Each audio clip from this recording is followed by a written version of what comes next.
Jagriti Yatra is a train journey which circumnavigates India in a specially chartered train with 400 young people on board. These young people are selected from the small towns and villages of our nation, and about 40% are women. About 7% also come from outside. At Jagriti, our mission is to build India through enterprise. And Jagriti Yatra sends a message that a new India can be built only if you have the wisdom to go out and explore the India of small towns and villages. Every year, about December or thereabouts, I, as the chairperson, have the privilege of an adventure, a national expedition. And I remember some years back when we were hurtling down the south of India, and we failed to stop twice to pick up a national award-winning role model. As you can imagine, his natural annoyance turned into a wry grin and then a smile when he saw a 200-seater common room in the train, our shower cabins. The constant clatter of our catering staff as they effectively feed an army on the march, 24/7. The hum and the noise of the walkie-talkies which inform our day and nights. And the gritty resolve of our team when back in 2008, Mumbai railway station was hit by terrorists and the team elected to move on. Underlying the Yatra is a strong belief that to build a country of substance, you have to venture out and explore that real India where 70% of India resides. The journey is an incredible exploration of this amazingly beautiful land of ours. This journey over the last 5 yatras have covered about 42,000 kilometers, which is roughly the circumference of the earth. But beyond the physical journey, it's an amazing representation of the inspirational human stories that bind us as a nation. And I want to introduce you to 2 such individuals who I've had the privilege to travel with over the last few years. Savita Munde comes from a small village in Maharashtra. A young lady with a beaming smile, she got elected to be the sarpanch, or the village head of her village, at the age of 21. She came on the journey and she saw the incredible, amazing work which is being done through enterprise in Arvind Eye Care in Madurai, Barefoot College in Telonia. And she came back to her village with a very simple mantra, a village which has been long dependent on government aid and subsidies.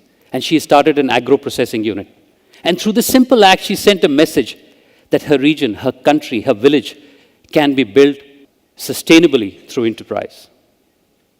Diametrically opposite the country, in Orissa, we meet with Joe Madiyat. He's a personal hero for me. Joe has devoted his life to an organization called Gram Vikas, which focuses on water and sanitation, which is an incredibly important issue for this nation. Joe was originally from Kerala.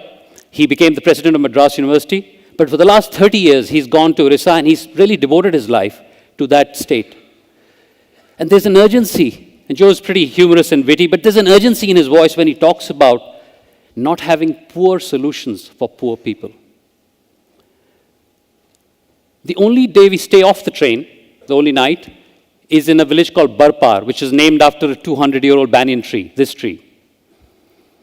And this is where, especially people from the south, experience the bitter cold North Indian winter in January. And they sleep on a mattress of straws.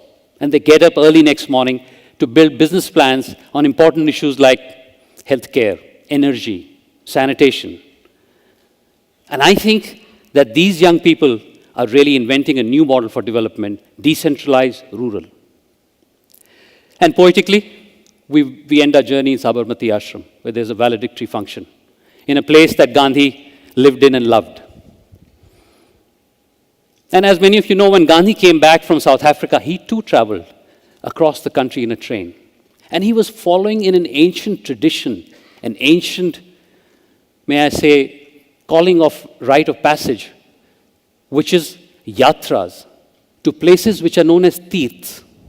And tirths, translated, are crossing points, fords. And millions of men and women across the country go for yatras to discover purpose, find faith, discover meaning. And I personally believe that the incredible unity that we see in this country when travelers come to our country is because of the ordinary yatri. They have made our country whole by crisscrossing it across thousands of years and making it one. At Jagriti, we believe that nations at critical points of their own evolution, have also taken collective journeys which have redefined them. And I want to document two such journeys, which are from two entirely different countries. Back in 1804, the Lewis and Clark expedition set out. It was flagged off by Thomas Jefferson. This 14,000-kilometer yatra redefined the way the US looked at the West.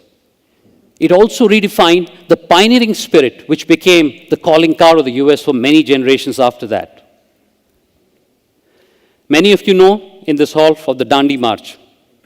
78 people set off back in 1930 with Gandhi, which swelled into hundreds, thousands, and millions. And this whole country protested against the British rule. Salt satyagrahas took place in every small town and every village. And by that one act of marching, our independence struggle was redefined. It was moved out of the comfortable drawing rooms of Mumbai and Delhi, and it was brought into the village square. And under the force of the march of millions of people, our equation with the British Empire was redefined. As you know, Gandhi said in that march, with his toothy smile, "We are in charge." At Jagriti, we believe that journeys which are in search of collective and individual purpose can become crossing points for young nations. We see this in India.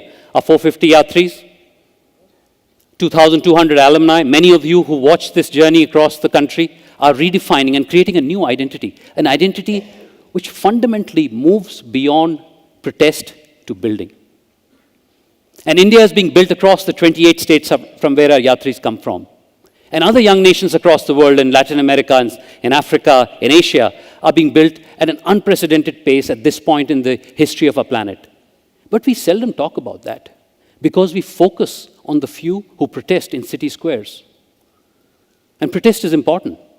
But the kind of media coverage we are giving to protest, whether it's Tahrir Square, whether it's the Jasmine Revolution, and closer to home, Jantar Mantar. Protest is important. Protest especially against a government which is perhaps ineffective, and perhaps an elite which is leaving the rest aside, which gets youth agitated. They take to the street, they take to the gun sometimes. Of course, there's the other protester who goes to a Facebook page, clicks the protest button, and goes back to the coffee cup. Journeys of nation building can provide an alternative counterpoint. When you go on a journey like this, it shakes you up physically, emotionally, intellectually. When you travel with co-travelers like Savita, you are introduced to discipline, dignity, humility. When you see Joe Madiyat in the interiors of the country, the beauty of action, the beauty of doing something in the remotest areas of our country becomes available. When you take a young person out of his context, they remember that they have a duty to the place of their return. Journeys, we believe, offer young people a much more fundamental human urge, that to build. And building is not easy. Like a yatra, you have to start. Building is not easy. But once you take to the building process, especially with the enterprise mindset, it can give you lifelong meaning. Young men and women can move beyond the prism of protest. I'm pleased to say that journeys of nation building have started to happen across the world. A Yatri from 2008 has started a journey earlier this year in August in the United States, which reverses the Lewis and Clark expedition. It starts from San Francisco on a train, goes to Washington, D.C. with 40 entrepreneurs. Patrick. There are smaller yatras which have happened in Odisha, in Himachal Pradesh. There's others which are gearing up. There's Matthew in France, there's somebody in Ghana, somebody in Brazil, who are starting on these journeys, or who are starting to incubate this. And they're realizing that protest is important to bring down ancient regimes. But it cannot provide fundamental locomotion to a nation. And this is the International Yatra. Journeys remind us that ours is a shared destiny. The future is greater than the sum of our pasts. And that was brought into sharp realization by that one journey which is still available to all of us in this room and to humankind, that to outer space. And when the first astronauts went to scout the moon for the moon landing, they turned the camera towards the Earth, and they saw the remarkable beauty and harmony of our own planet. Only by leaving your home and going out of that comfort zone, you recognize that your own place has to be built and refreshed again.